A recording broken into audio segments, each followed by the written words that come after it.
Ketua Pokja Remunerasi Arsitek itu Hmm. Pak Feb ya. Ya. Artinya itu adalah sesuatu hal yang sudah urgent hari ini, karena tadi Pak Feb bilang bahwa kalau arsitek itu bicara bisnis kayaknya agak sedikit gimana gitu ya kan. Jadi Dulu. betul, jadi agak ragu-ragu ya mau bilang sekian-sekian, kita harus lihat-lihatan dulu ya Pak, ini siapa yang kita Ya. hadapin gitu ya kan. Nah, terus nego-nego, tawar-menawar, ini seperti kayak jualan di pasar jadinya. Jadi profesi kita jadi agak begitu gak jelas. Artinya ini memicu banyak pertanyaan, dan sepertinya untuk IAI harus memberikan satu pedoman seperti itu, acuan ya kepada kita semua, khususnya untuk profesional, supaya punya acuan dan ini ya semacam ya pedoman untuk menentukan bagaimana kita bisa menentukan, artinya lebih kepada besaran fee kita ke klien atau ke pengguna jasa. Mungkin Pak Feb, saya lebih khusus ke sana ya. Artinya saya hari ini akan bicara tentang kalkulator fee arsitek yang memang kemarin sudah resmi di launching oleh pengurus nasional pada saat rapat kerja pimpinan nasional di Ars ID kemarin ya, bulan April.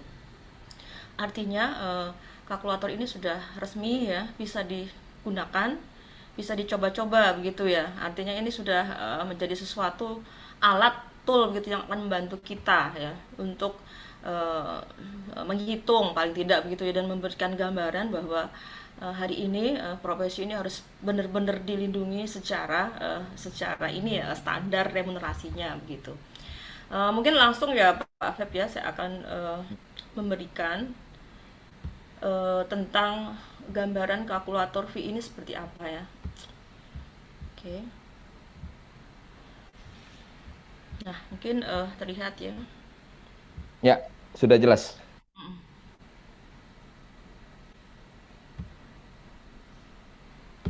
Ya, oke. Ya, eh, ini kita coba bicara sebetulnya dasarnya apa dan mengapa ini harus ada hari ini.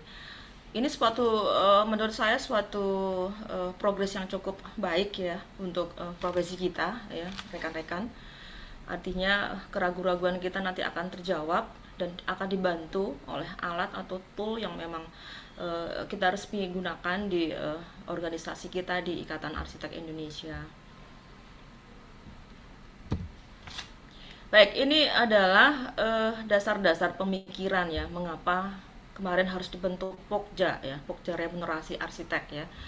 Jadi lebih kepada ada dua hal pemikiran waktu itu ya, karena kita harus tahu dulu ya, mengapa ini harus dikeluarkan, mengapa ini harus segera disampaikan ke anggota-anggota Ikatan Arsitek Indonesia. Jadi yang pertama ya, bahwa tujuan organisasi kembali ini karena menyangkut organisasi, karena IAI adalah satu-satunya organisasi profesi arsitek yang diakui undang-undang ya. Nah, jadi ada hal yang memang harus diberikan terhadap pelayanan terbaik ya kepada pengguna jasa dan kepada arsiteknya juga begitu kan. Jadi ada dua hal. Nah, ini menjadi dasar pemikiran pada saat itu. Teman-teman banyak yang menanyakan pada saat saya berpraktik sebagai misalkan ya, ada beberapa profesi yang memang kadang nggak jelas ya, kita ini ikut di satu perusahaan biro, atau kita menjadi tenaga lepas atau freelance seperti itu, atau kita menjadi tenaga ahli di suatu project atau di suatu instansi atau pemerintahan. Ada banyak tugas arsitek ternyata ya, dilihat dari berbagai macam perspektif seperti itu. Nah, sehingga ini harus kita bisa pilah-pilah. Jadi bagaimana menentukan hitungan kita ya, supaya kita ini tidak ngawur gitu ya, dan itu menjadi sesuatu hal yang standar seperti itu. Kemudian yang kedua ya, beberapa rekan-rekan juga banyak menanyakan ya, sebetulnya hari ini terlalu banyak ya di medsos seperti itu, ada banyak iklan-iklan yang kembali lagi ya, dalam tanda kutip, menawarkan jasa-jasa arsitek dengan harga-harga yang di bawah standar jauh sekali ya. Bahkan ini menjadi satu permainan yang tidak sehat ya rekan-rekan ya. Ada beberapa yang mengiklankan ya per meter persegi sekian sekian gitu ya. Ada yang seperti, saya selalu bilang ini seperti profesi ini seperti jualan gitu ya, jualan yang tidak beretika seperti itu. Nah, ini menjadi sesuatu hal yang memang harus segera dirumuskan seperti itu. Artinya IAI perlu menetapkan ya penghargaan reward yang sepadan ya dengan kewajiban yang telah dilakukan arsitek ya atas layanan praktiknya. Nah, karena itu dua hal ini yang menjadi dasar pemikiran dan akhirnya dibentuklah SK waktu itu. Dan anggota Pokja ini cukup banyak dan ada 3 sesi ya Pak Beb ya, berganti-ganti karena ini adalah satu PR yang cukup berat karena menyangkut hajat hidup orang banyak ya. Artinya ada beberapa mungkin rekan-rekan arsitek senior yang sudah merasakan level yang cukup baik ya dari segi penghasilan dan lain, dan bahkan ada level-level di bawahnya yang merasakan harus berjuang ya terkait jasa atau biaya fee ini ya. Nah, artinya kita harus punya sesuatu penghargaan reward yang sama ya terkait profesi ini. Ini menjadi dasar pemikiran ya mengapa PN akhirnya membentuk Pokja, dan selama kurang lebih 3-4 tahun kami bekerja dengan beberapa rekan-rekan Pokja yang memang sudah panjang pengalamannya ya. Jadi kami tidak sendiri, ada beberapa rekan-rekan yang masuk ke dalam Pokja ini adalah beberapa pemimpin perusahaan yang biro arsitek besar yang memang sudah punya pengalaman, experience terkait bagaimana mereka meng-hire tenaga arsitek, bagaimana mereka mengelola pekerjaan proyek, dan banyak hal yang memang harus dimasukkan di dalam merumuskan kalkulator ini. Oke, kita langsung masuk saja kepada perumusan kalkulator fee ini ya.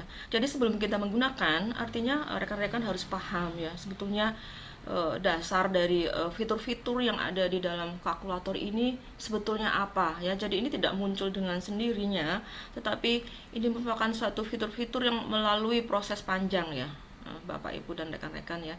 Jadi ini melalui sedikit semacam riset kecil begitu ya, melalui proses selama 3-4 tahun yang memang cukup lama, dan nantinya ini akan melahirkan satu kalkulator yang memang baru versi beta ya.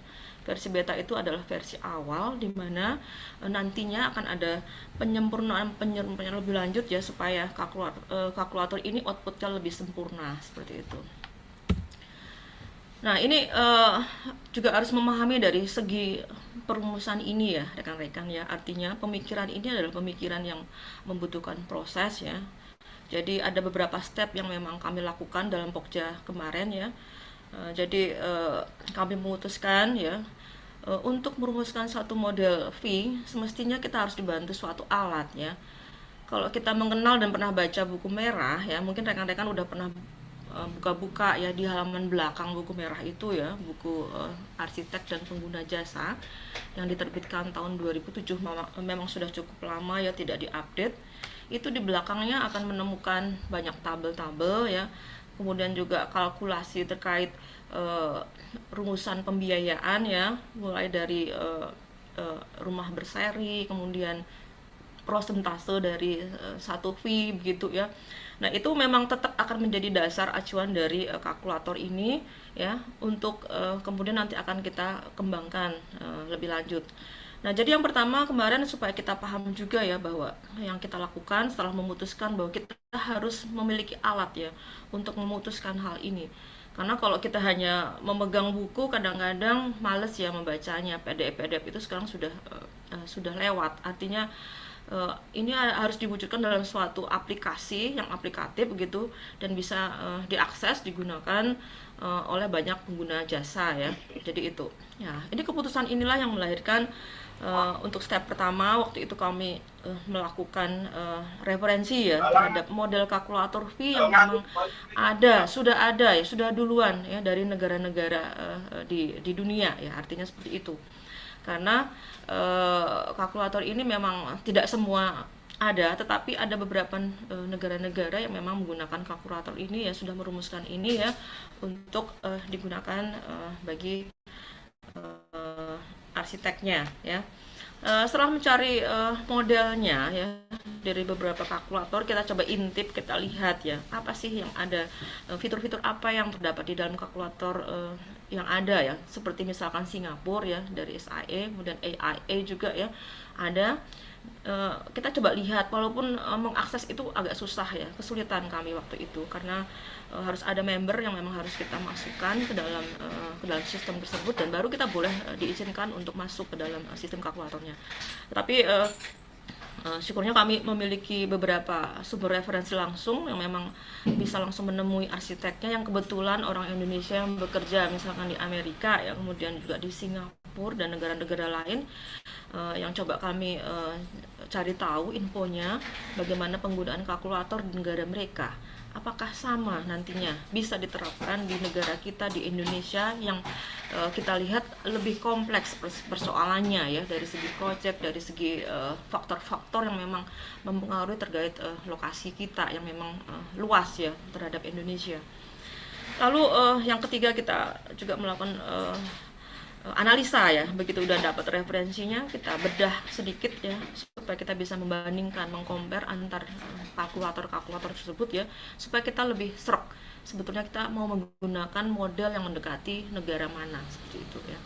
Nah, akhirnya di step 4 ya, kami memutuskan ya bahwa begitu dilihat-lihat, begitu ditimbang-timbang dan kita perhatikan ya terkait struktur dari kalkulator negara-negara tersebut ya, baru kita menemukan bahwa ternyata kalkulator V yang ada di negara tetangga kita, Singapura ya, di SIA itu sangat mendekati dengan Indonesia, seperti itu. Nah, akhirnya kami memutuskan menggunakan model kalkulator V yang dari Singapura ini yang kita gunakan menjadi kerangka, menjadi acuan kita ya untuk menetapkan nantinya aplikasi kita, bagaimana bentuk kalkulator V di Indonesia. Dan kemudian setelah itu kami melakukan pemetaan ya, melakukan pemetaan terhadap simulasi kalkulator V-nya ya. Pada sudah terbentuk kerangka dasarnya, kita lakukan pemetaan ya, supaya pendekatan variabelnya juga lebih mendekati ya, dan output yang nanti dihasilkan juga tidak jauh dari apa yang kita bayangkan, seperti itu ya. Nah, di step 6 kita berhasil membuat modeling kalkulator V-nya ya berdasarkan banyak hal proses 3-4 tahun tersebut ya. Dan akhirnya di step ke-7 kita mulai mereview ya, terhadap modeling kalkulator V kita yang memang sudah bisa digunakan saat ini. Jadi ini bukan satu aplikasi yang sembarangan ya rekan-rekan Bapak Ibu. Prosesnya cukup panjang dan banyak hal yang kita lakukan terkait memutuskan variabel dan juga fitur-fitur yang memang harus masuk di dalam kalkulator kita ini. Dan kita coba lihat ini beberapa narasumber yang memang kami coba gali lebih jauh ya, bagaimana mereka berpraktik, bagaimana mereka menggunakan ya kalkulator tersebut di dalam mereka bekerja di satu perusahaan di negara asing, seperti itu. Dan akhirnya terjawab banyak hal dan kami bisa memberikan semacam pemetaan ya, bagaimana sih apakah ada yang sama variabel yang terdapat di beberapa negara itu terhadap Indonesia. Nah, jadi beberapa narasumber ini memang menurut kami cukup membantu dan penting.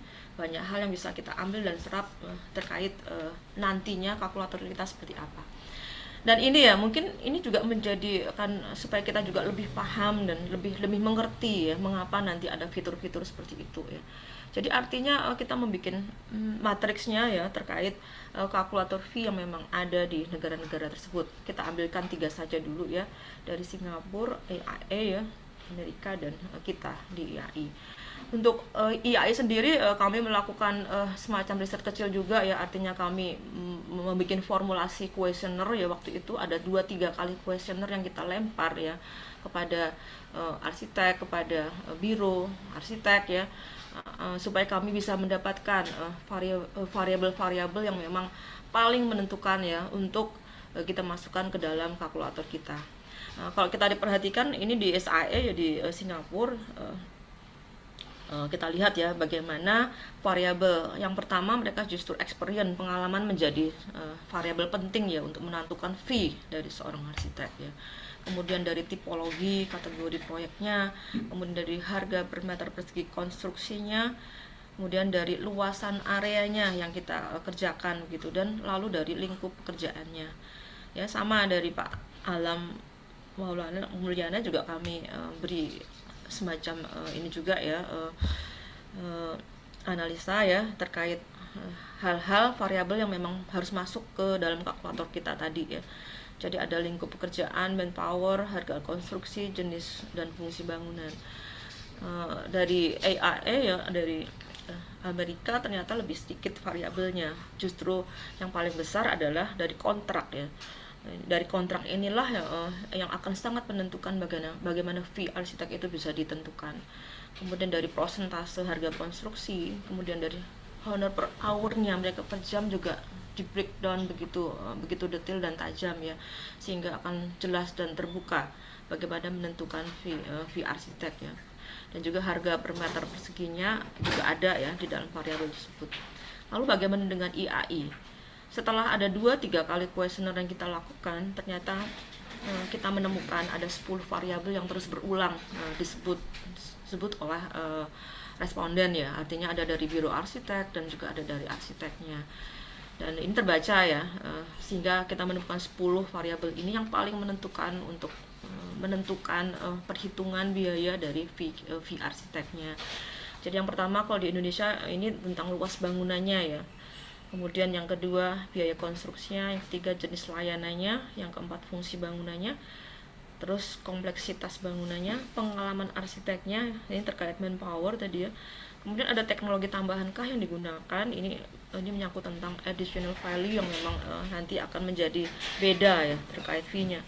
Kemudian selanjutnya ada lokasi proyek ya, karena kita berada di negara Indonesia yang cukup kompleks ya, mulai dari Papua sampai ke Aceh ya, ternyata berbeda-beda ya terkait lokasi proyek ini juga menentukan ya, sehingga nantinya kalau kita menentukan proyek kita ada di Papua akan beda ya pada saat kita menentukan proyek itu ada di Kalimantan atau di Jawa atau di Sumatera. Dan kemudian juga yang menentukan adalah tentang output proyeknya apa ya, begitu yang diminta. Nah, jadi lingkup dan output ini terkait dengan waktu pengerjaan ya, durasinya berapa lama kita menyelesaikan pekerjaan tersebut. Dan 10 variabel ini kita kunci ya rekan-rekan ya. Nah, kemudian kita menemukan benang merahnya bahwa ternyata ada kesamaan, ada beberapa hal yang memang sama ya terkait beberapa negara menentukan fee arsiteknya ya. Kalau dilihat dari garis hijau sama ya terkait luasan bangunan ya, itu sama, selalu ada di dalam setiap item variabel mereka ya. Terkait dengan harga per meter persegi dan luas bangunan ya, hijau-hijau itu sama artinya. Kemudian terkait biaya konstruksi atau prosentase harga konstruksi ternyata ada juga ya di AIA dan di kita di IAI. Dan di Singapura juga ada ya terkait harga konstruksi. Dan ini menemukan benang merah bahwa ada kesamaan-kesamaan variabel yang memang semestinya itu menjadi perhatian kita pada saat kita merumuskan kalkulator tersebut. Kemudian kita akan nanti lihat bagaimana jenis layanan, lingkup layanan kita ya. Kita sudah diikat ya rekan-rekan di buku merah dan di PP 15 sebetulnya sama ya, tetapi ada perbedaan ya di prosentasenya ya. Nanti bagaimana menentukan konsep itu berapa persen ya, prarancangan itu berapa persen, pengembangan sampai kepada pengawasan berkala itu ada prosentase yang akan menentukan biaya-biaya tersebut. Nantinya apakah kita ini hanya melakukan sebatas konsep saja atau berhenti sampai di gambar kerja arsitektur, atau kita melakukan lingkup layanan kita sampai kepada pengawasan berkala. Nah, artinya ini menjadi suatu hal ya yang akan menentukan besaran fee kita nantinya. Ini adalah matriks terkait referensi kalkulator kita ya. Ini kalau dibuka seperti ini ya dari SAE, dari Singapura ya, kalkulatornya seperti ini ya. Jadi sama, kita harus login dulu, kita harus punya member dari SAE ya. Kalau nggak punya member nggak bisa. Nantinya juga sama ya di kalkulator kita juga ya. Itu juga akan terkait tentang nomor anggota, dan juga malah justru nanti saya jelaskan bahwa kalkulator kita ini hanya bisa diakses oleh rekan-rekan anggota IAI yang memang sudah ber-STRA dan aktif, artinya aktif terkait organisasi ya, iurannya aktif ya, tidak pasif seperti itu, baru dia bisa mengakses, karena ini masih terbatas terkait penggunaannya. Ini juga sama yang di riba ya, di kalkulatornya seperti ini tampilannya ya. Ini juga sama, aksesnya juga butuh member juga ya dari anggota riba. Nah, jadi pola-pola ini yang akan kita tentukan di dalam menentukan pola bagaimana kalkulator fee Ikatan Arsitek Indonesia itu akan digunakan oleh para profesional arsitek di Indonesia. Ini adalah gambaran kalkulator-kalkulator yang ada di beberapa negara ya. Masih ada beberapa negara lain yang tidak saya tampilkan di sini. Nah, oke, jadi kita masuk kembali kepada bagian alurnya ya, bagaimana kalkulator ini dirumuskan ya. Tadi saya sudah sampaikan bahwa kita sudah memutuskan yang paling mendekati terkait pola, terkait variabel yang ada di Indonesia adalah kita bisa menggunakan format dari kalkulator fee Singapura ya. Nah, jadi kita sudah menentukan itu, lalu kita merumuskannya ke dalam kalkulator fee IAI ya. Dan setelah itu kembali prosesnya diulang-ulang ya, kami uji coba berulang-ulang ya dengan beberapa responden seperti itu ya, 300 sampai 400 yang menggunakan ini.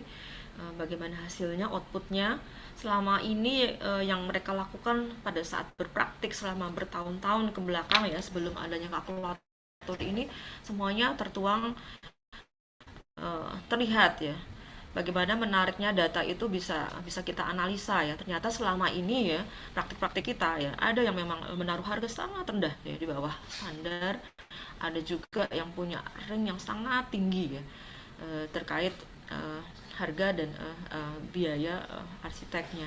Nah, itu kesenjangan-kesenjangan itu yang akan coba kita minimalisir ya. Jadi sebenarnya kalkulator ini besoknya, kedepannya ini harus berkeadilan ya rekan-rekan ya. Artinya semua yang menjadi variabel itulah yang fair menentukan terkait bagaimana kita menentukan besaran kalkulator kita atau fee kita. Nah, ini setelah direview, diuji coba, kemudian divalidasi berulang-ulang, direview lagi ya, baru kita bisa merumuskan kalkulator fee finalnya ya. Ini tentu saja dibantu oleh programmer IT outsourcing ya rekan-rekan, dibantu mereka yang menentukan bagaimana menentukan tampilan visual dari kalkulator kita sehingga lebih menarik gitu ya, dan mendekati memiliki karakter yang kuat terkait organisasi kita yaitu Ikatan Arsitek Indonesia. Nah, dari review ini kita juga menghasilkan ternyata ada beberapa variabel-variabel tambahan yang memang harus kita masukkan ke dalam kalkulator ini ya.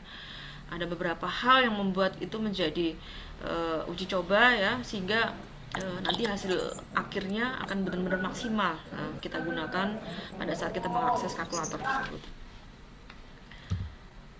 Oke, saya coba membedah lagi ya bagaimana sih kita mendesain, merancang kalkulator ini ya, supaya ini menjadikan satu tool yang baik dan bermanfaat ya untuk profesi kita. Jadi saya akan memberikan sedikit bagaimana rancangannya ya, supaya pada saat kita menggunakan juga nggak bingung ya.